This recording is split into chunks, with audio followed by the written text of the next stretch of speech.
Hello my fellow hunters and welcome back to Bloodborne. Some time ago we aided Eileen in taking out her final target, the Bloody Crow of Canehurst, and from her received the Crow Hunter badge, allowing us to become a hunter of hunters like her. To be entrusted with this cursed badge, one must be strong, resilient to the seduction of blood, and gracious when taking a comrade's life. A truly onerous task it must be to hunt other hunters.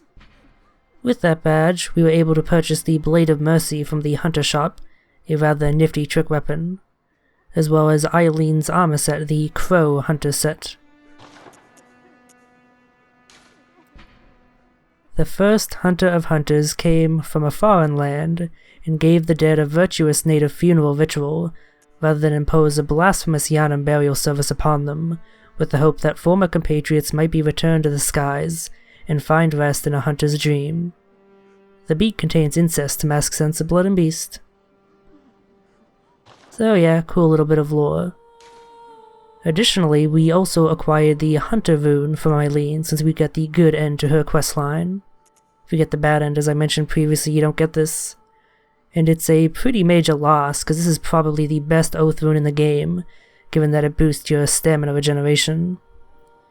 Definitely worth having on all the time, although the Executioner's Blood Vial effect boosting rune is a pretty close second.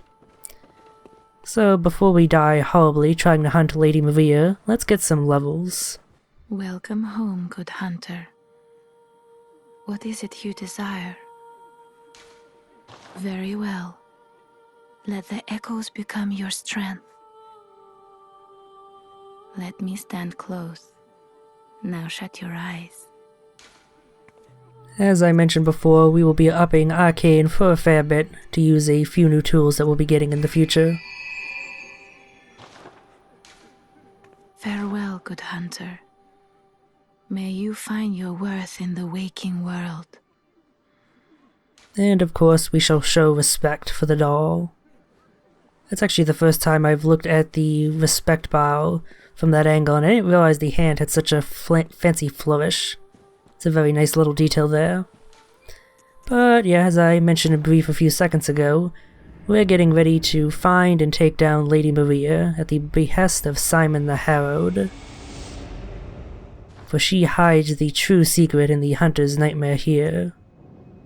And up ahead is her abode, the Astral Clock Tower, the key for which we received from taking out the living failures previously.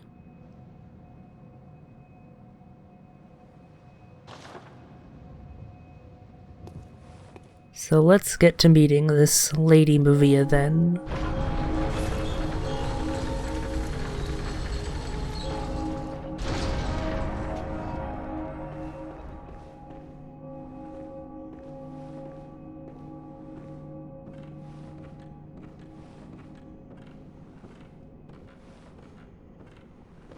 That must be Lady Maria ahead, but is she sleeping? She doesn't seem to be reacting to us entering her home. Oh, did we arrive here after someone else? Huh. Also, is it just me, or does she look somewhat familiar? I feel like we've seen that face before.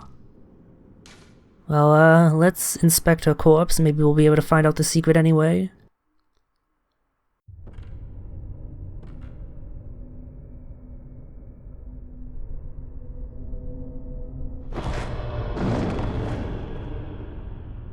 A corpse should be left well alone.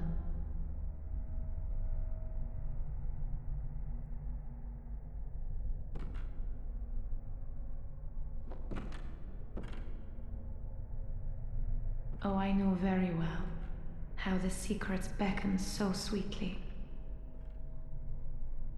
Only an honest death will kill you now. Liberate you from your wild curiosity. Well then. She's certainly lively for a corpse, isn't she? Say hello to Lady Maria of the Astral Clock Tower. Probably the best boss fight in the game. Not the toughest mind, not in the DLC or even in the base game. She can be cheesed incredibly easily if you know what you're doing. Pro tip, a number of weapons such as the Transform Blade of Mercy are especially good at stun-locking her. She's also incredibly easy to stagger, and visceral attacks do a lot of damage to her, especially if you've been raising your skill. But don't let that fool you, she's certainly not an easy boss. In fact, everything up till now has just been her playing around. Now she's starting to get serious, using her bloodline powers.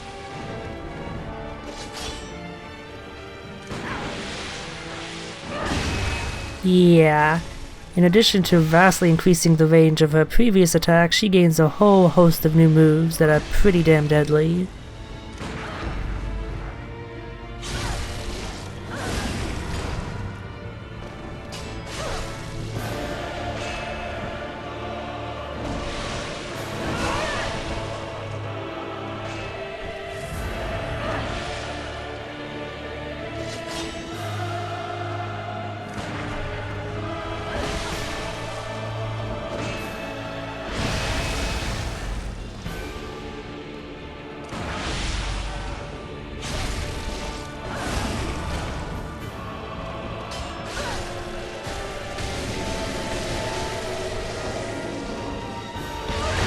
If 2/3 was her stopping playing around, 1/3 is her finally getting serious, adding fire in addition to her blood magic.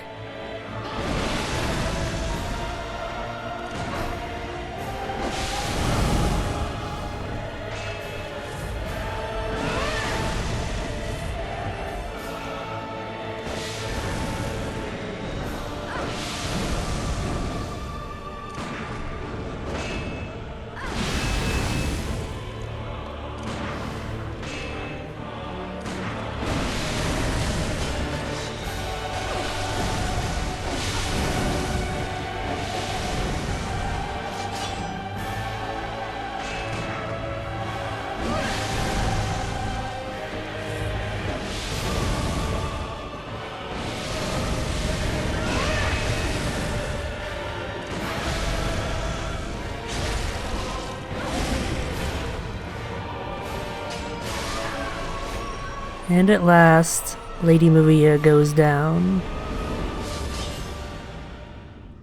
So yeah, I think you can see just why she is my and many others' favorite boss fight, not just in Bloodborne but in the Soulsborne series in general.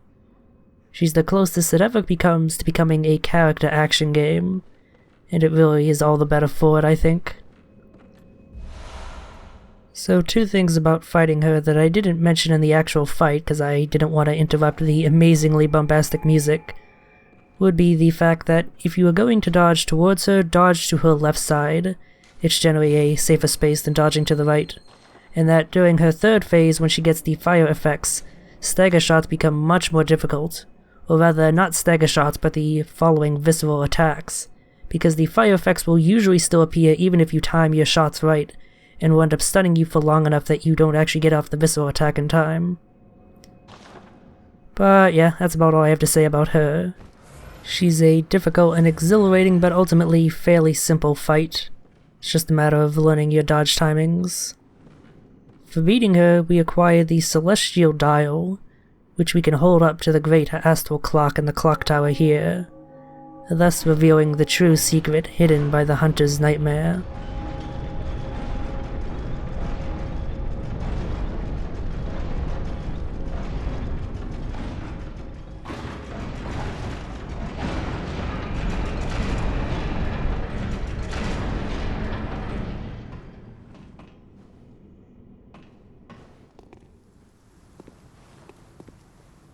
Well, that certainly is a large secret to be hidden up here. A downtrodden and unkempt fishing village by the looks of it. And yeah, once you step forward, there's no going back. Forward is the only direction you can travel in. And do be careful not to drop off these sides here.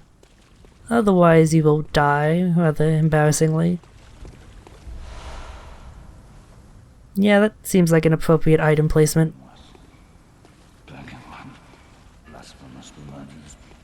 crazed fiends. Atonement for the wretches by the wrath of Mother Goss. Mercy for the poor wizened child. Mercy. Oh, please. Well then. Atonement for the wretches. Lay the curse of blood upon them and their children and their children's children forevermore. Each wretched birth will plunge each. Yep, you get too far away that the dialogue ended. We'll listen to the rest of that later. For now, let's actually forge onward and head into the new area and the final one in the DLC, the Fishing Hamlet.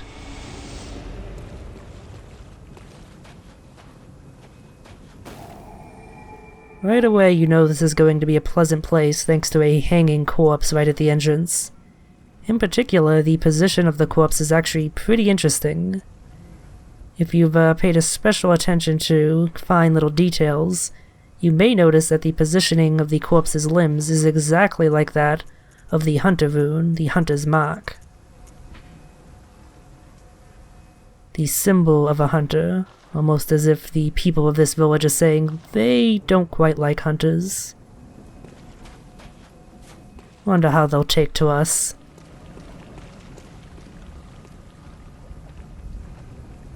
Perhaps people was not quite the most accurate term I could have used to describe the denizens of this village. Yeah.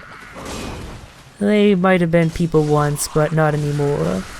So, if you're even remotely familiar with Lovecraft, you doubtless know of the village of Innsmouth from his works, specifically the Shadow over Innsmouth. And this area is inspired heavily by it. The fact that all of the people have been transformed into horrible fishy monstrosities. Something that's actually fairly interesting is that another heavily Lovecraft-inspired game, Darkest Dungeon, also has an area that is inspired by Innsmouth. The Cove is what it's called. And the overall aesthetic design of that area is really goddamn similar to the aesthetic design here in the Fishing Hamlet. Almost eerily so, although it can't be a direct copy because that game was actually out prior to the DLC for Bloodborne. So it's just interesting how both ended up reaching a similar design standpoint from the overall influence of Innsmouth. Also, if you like Lovecraft-inspired video games, get Darkest Dungeon, it's real good. It's a weird dungeon crawly, risk management, turn-based simulation thing. It's kinda hard to describe due to how distinct it is, but if any of that sounds like it would interest you, I recommend checking it out. Back to the game that we're actually going through here. The regular fishermen that you see about aren't too terribly threatening, there's quite a lot of them. But if you can get your fights down to simple 1v1s or 1v2s or even 1v3s, they're not too threatening, since they don't have much in the way of HP, and are stun-locked pretty easily. They can also be taken out with one visceral attack, although they're somewhat tough to stagger, so I wouldn't rely on that. What's actually dangerous is that thing ahead. When you get close enough to it, it starts spawning these dark homing magic projectiles that do a lot of damage.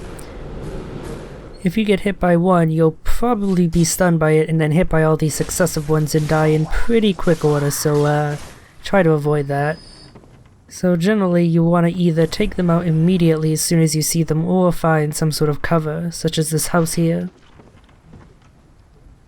Thankfully the projectiles cannot go through walls, so you're safe in here, but we will have to deal with that if we want to deal with the enemies further ahead.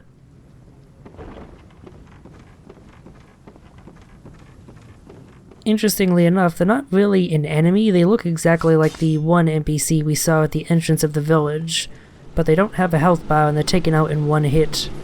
I guess they're like a dead fish wizard who took up post there or something. I'm not entirely sure if there's any lore on them or not. They don't have an official name as far as I'm aware.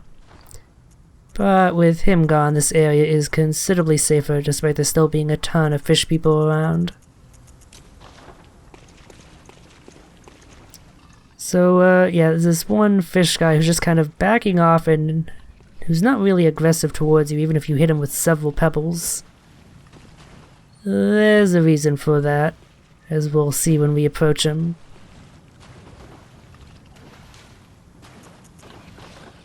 Nothing forward but to rush ahead. Directly into a trap. Say hello to the big fish man. That pretty much is his official name, by the way. They're called something like fish people, and this would be a big fish person. Not really terribly evocative, unfortunately. But yeah, say hello to what is one of the toughest enemies in the DLC. Tougher, potentially, than some of the bosses. That charge they do is really hard to avoid since it does multiple hits and has ridiculous tracking. And if you get caught in just one of the hits, you'll probably end up getting hit by all of the rest. And they do enough damage that unless you've been stacking vitality, it's probably going to take you out in one shot, much like the magic projectiles earlier. Thankfully, there is one secret to these guys that I don't actually successfully show off. You can actually stagger all of their melee attacks, and that makes them a lot easier to deal with, since you can get off a visceral attack and then attack them as they're getting up and take out most of their HP in pretty short order. Thankfully, this area is pretty lenient with its item drops. Blood vials are quite common both from enemies and specifically placed placements.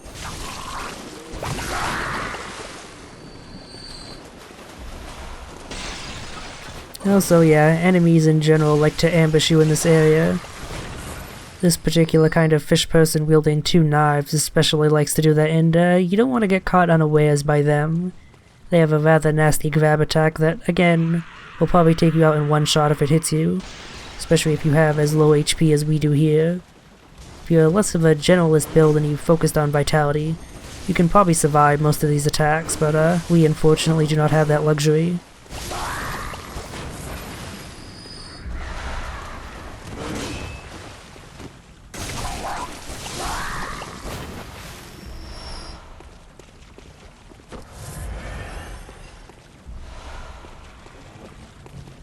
So, before we head onward to deal with those fishmen over there, let's actually head back a bit. Because heading up this cliffside over here will actually take us back to the beginning of the level. And this is something you very much want to do, as there is a handy shortcut ladder right here, so you can skip that whole initial portion.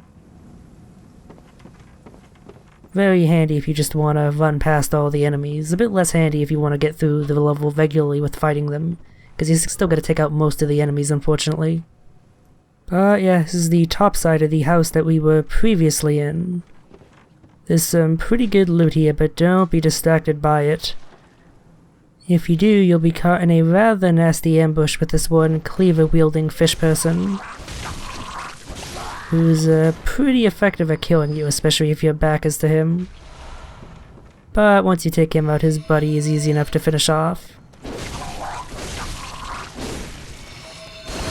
And our reward for surviving this harrowing situation is the Harrowed set.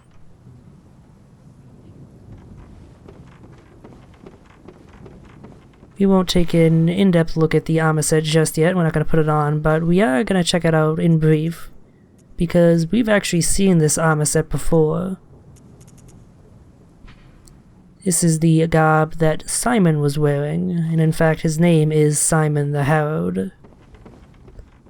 So perhaps the information in the item description reveals something about him. We'll ponder on that more when we actually get to wearing it ourselves later. For now though, with the shortcut opened and the armor obtained, we can now forge onward. We could actually just leave those fishermen over there alone and they really wouldn't bother us. But we want to explore every bit of the level, so we're going to take out them before heading on. The Blade of Mercy might be great for stun-locking a single one of these fishermen, or two at the most. But for dealing with larger groups like this, the Holy Moonlight Sword definitely comes in handy with its wide swings, which is why I'm using it here. But we haven't actually really talked about the Blade of Mercy all that much, so let's actually get around to doing that while we have time. So, untransformed, the Blade of Mercy is a single blade made of two smaller blades that can then be transformed into a dual-wielded dagger set. The untransformed Blade of Mercy is actually kinda bad, Its attacks are weak and they don't stagger very well. They're quick, but most enemies are likely to just ignore your attacks due to their lack of staggerability and just hit you through them. And since the attacks are weak, you likely won't kill the enemy before they get a chance to attack, so there's really not much going for it. But the only advantage is the fact that you can stagger enemies, and if you have enough arcane, you can just use the Augur of Ebrietas. So there's pretty much no reason to ever use it untransformed. Unless you just like how the moveset looks, for example. Transformed, however, the Blade of Mercy is one of the best weapons in the game. It is one of the fastest, having a ridiculously spammy moveset, R1 combo. And it's also especially good at stunlocking a lot of smaller enemies. Pretty much any humanoid can be stunlocked infinitely with the Blade of Mercy's R1 infinite combo. You actually saw quite a bit of that with Lady Maria. Unless she did certain attacks which had hyper armor, she could not prevent from being stunlocked. And even against larger opponents, it's still pretty effective so long as you have the presence of mind to dodge their own attacks every once in a while, since it has incredibly high DPS. Without any other buffs, you can end up hitting 2,000 plus damage, and with the Beast Blood pellets, I've hit upwards of 5,000 at once from a combo. It's kind of ridiculous. Outside of the stunlocking ability and the frankly stupid DPS, the Transformed Blade of Mercy is also notable for having its most powerful attacks being those after movement. Its running and dodging attacks are actually the strongest that it possesses. In particular, the dashing R1 is a double stab that does a ridiculous amount of damage with a large amount of reach, and so if you fight another player using that, you'll probably see them spamming that over and over. Elsewise, you have the R2 cleave with the double blades, and then the L2 cleave, which allows you to dodge backwards, which can be handy for doing damage and getting away from an enemy's follow-up. So overall, the Blade of Mercy is a very good weapon. Its only real weak points are the fact that the untransformed moveset is kinda garbage, and the fact that you need to be high level and have high skill in order to have effective damage with it. If you try to get this weapon as early as possible by killing Eileen in her first encounter, it's actually not that good of a weapon at that point due to your low skill and the fact that you don't have good blood gems. You need high skill and high tier blood gems to make the damage of this thing works. But if you do have those, it is one of the best weapons in the game, no doubt. So yeah, back to the area that we're actually currently exploring. I kind of glossed over it, but one new enemy type is a new type of dog. I like to call them shock dogs. Shock dog. Shock dog. Shock dog. But yeah, aside from the visual design, which is rather fascinating, they're not too notable of an enemy type, and in my opinion is actually weaker than the other types of dogs, because of that roar attack that they like to do. It has a fair amount of range and stuns you, but it's so much less dangerous than their quick barrage of attacks, and it's less effective at stunning you, so yeah.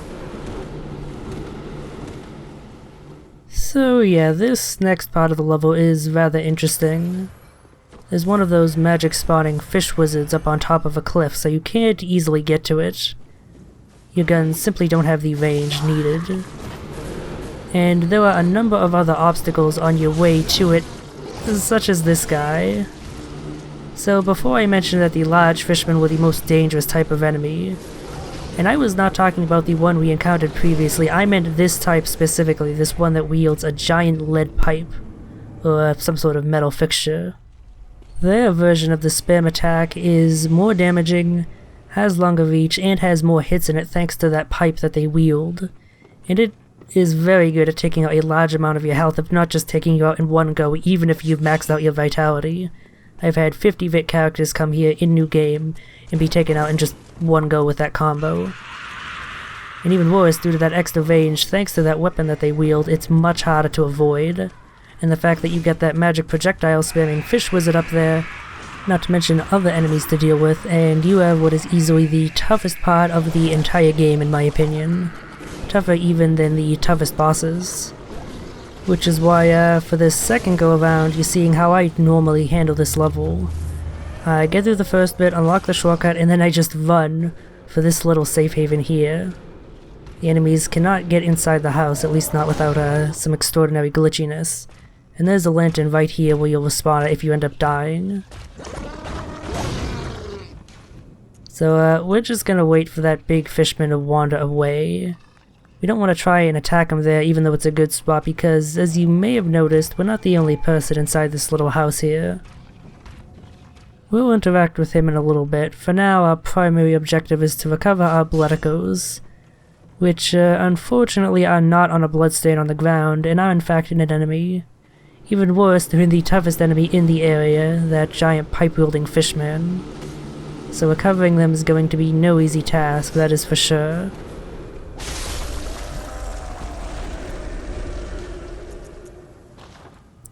Okay, well that's one major threat dealt with. Now we should be able to fight the giant fishman in relative peace.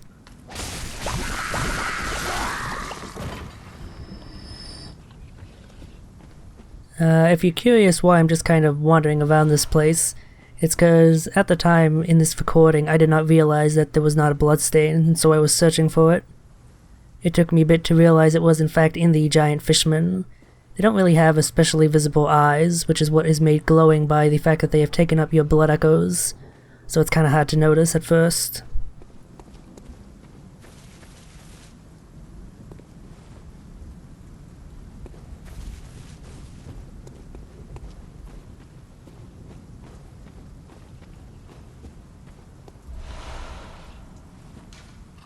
Yeah, here's about when I realized that the giant fishman has my blood echoes. And I had a rather enormous sinking feeling. Cause, yeah, this is my most loathed enemy in the game. He's not nearly as complex as some of the tougher bosses, but what moves he has are so goddamn deadly, and so hard to avoid, that he might as well be counted as a boss in his own right. If nothing else, a mini-boss. To the point that at the start here, I try and cheese him. The Blade of Mercy isn't too effective at that thanks to its short length. Holy Moonlight Sword is a bit better, but given his gargantuan HP pool, I didn't feel like just doing this for the rest of the fight. And it's not like he can't cheese me back thanks to his own ridiculous weapon reach. So I decided to fight him in open combat here after baiting out his ridiculous spam.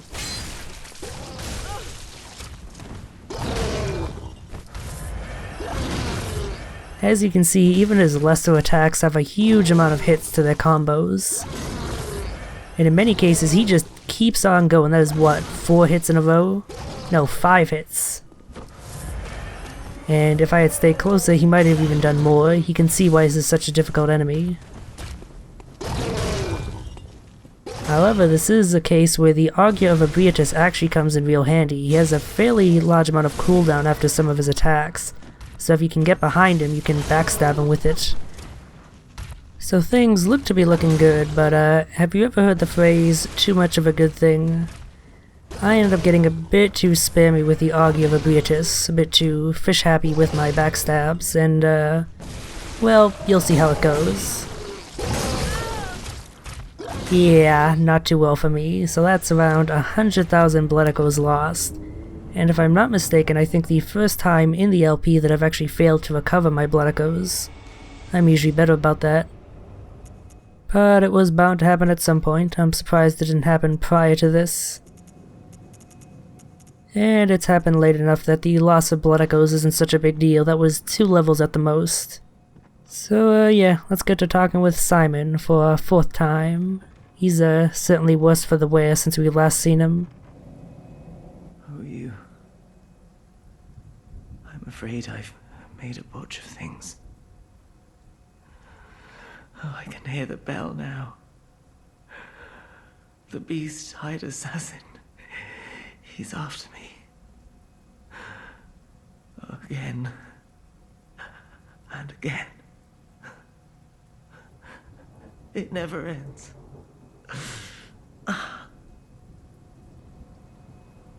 Please. I need you to do something. This village is the true secret. Testament to the old sins. It feeds this hunter's nightmare. Please. Bring to an end the horror. So our forefathers sin. We hunters cannot bear their weight forever. It isn't fair. It just isn't fair.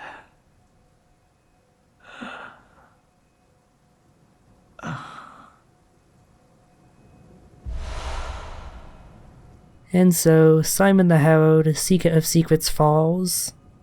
We shall attempt to do right by him and find several secrets that we have ignored. Optional bits of previous areas filled with loot. Next time.